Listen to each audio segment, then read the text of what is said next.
Olá, eu sou o Daniel Amado, eu sou gestor de políticas e projetos em práticas integrativas e complementares em saúde e hoje vamos falar sobre a medicina tradicional chinesa no Brasil a partir dos sistemas de informação em saúde.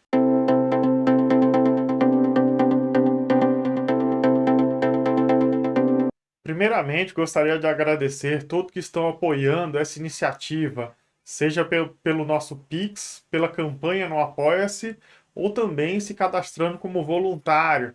Temos feito conversa com as pessoas, buscando saber quais são as melhores formas de atuarmos para o crescimento das práticas integrativas no Brasil.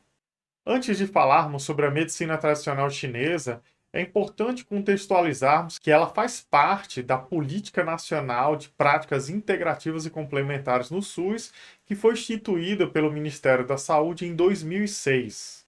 Atualmente, existem 29 práticas que fazem parte da política nacional e mais de 17 mil estabelecimentos de saúde que ofertam uma dessas práticas integrativas. 78% dos municípios já ofertam pelo menos uma dessas práticas, onde 90%, 15 mil estabelecimentos de saúde estão na atenção básica, nos postos de saúde, nas unidades básicas, como o primeiro contato da população, aonde também acontece o cuidado longitudinal. A medicina tradicional chinesa foi instituída entre as primeiras práticas da PNPIC, então também em 2006. E atualmente é a prática mais realizada no SUS. Atualmente, mais de 2.800 municípios ofertam a medicina tradicional chinesa, o que corresponde a 54% deles.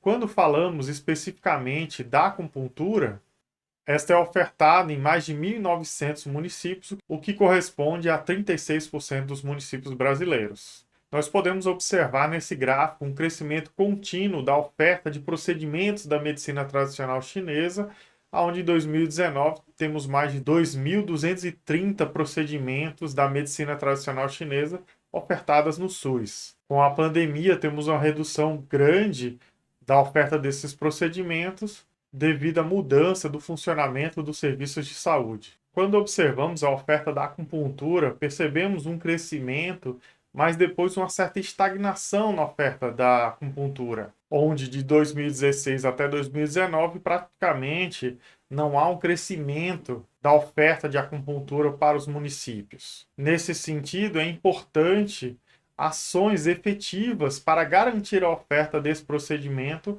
para a população do SUS. Já quando analisamos as práticas corporais da medicina tradicional chinesa, nós observamos um pequeno crescimento, mas que depois também volta a diminuir. Assim como a acupuntura, precisamos de estratégias dos estados e municípios e também do governo federal para ampliar a oferta das práticas corporais da medicina tradicional chinesa. Já uma ação muito bem sucedida realizada pelo Ministério da Saúde, pela Coordenação Nacional de Práticas Integrativas e Complementares em Saúde, foi a formação em auriculoterapia, que é um microsistema da acupuntura. No Brasil foram formados mais de 10 mil profissionais até o ano 2020 e atualmente encontram-se mais de 5 mil em formação.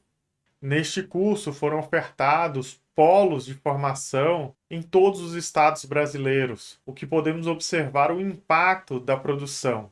O registro desse procedimento foi criado em 2016, quando foi implementado o primeiro curso de auriculoterapia, e nós conseguimos observar um crescimento muito grande da oferta dessas práticas, aonde em 2019 mais de 900 mil procedimentos foram realizados, tornando o procedimento de práticas integrativas e da medicina tradicional chinesa mais realizadas no SUS.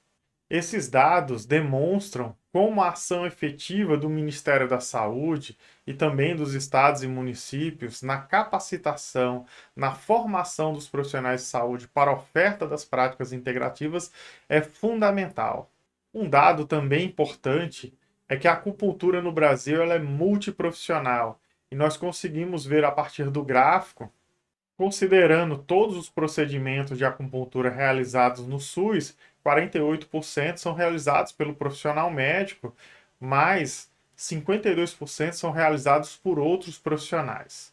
Essa importância multiprofissional se destaca ainda mais na atenção básica, onde os enfermeiros são os profissionais que mais realizam a acupuntura, correspondendo a 38% de todos os procedimentos ofertados, seguido por médicos, fisioterapeutas e outros profissionais. Quer saber mais sobre as práticas integrativas e complementares no SUS? Não se esqueça de inscrever no canal e também de conhecer as informações do nosso site. Você quer apoiar essa iniciativa? Você tem algumas opções, seja pelo Pix, pela nossa campanha no Apoia-se ou outras formas a partir do nosso site. Venha conferir!